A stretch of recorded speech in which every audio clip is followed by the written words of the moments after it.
Ma'am আপনার order. আরে তুই আরে তুই দেখলি তো আমার সাথে ব্রেকআপ করার ফল, হয়ে গেলি না ডেলিভারি বয়। আরে ডেলিভারি বয় না, এই কোম্পানির মালিক। এরকম 5-6টা কোম্পানি আমার আরো আছে। আর হ্যাঁ, নিজেকে দেখ একবার, নিজে তো ভাড়ার ঘরে থাকিস, আর আমাকে ছেড়ে হয়ে গেলি না ভিখারি। ও প্লিজ, এটা আমার নিজের ফ্ল্যাট, আর কলকাতারও 3-4টে ফ্ল্যাট আছে। এদিক ওদিক দেখছিস কি? ডেলিভারি হয়ে গেছে না, এবার ফোট।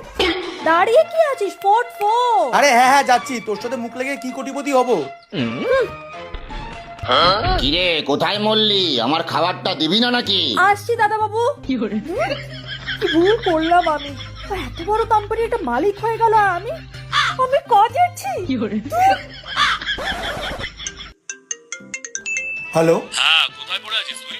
কতক্ষণ আগে পাঠিয়েছি তোকে ডেলিভারি দিতে? তাড়াতাড়ি আয়, নাহলে কিন্তু আজকেই কাজ থেকে ছাড়িয়ে দেবো তোকে বলে দিলাম। আরে না না স্যার, আমি এক্ষুনি আসছি। তাড়াতাড়ি।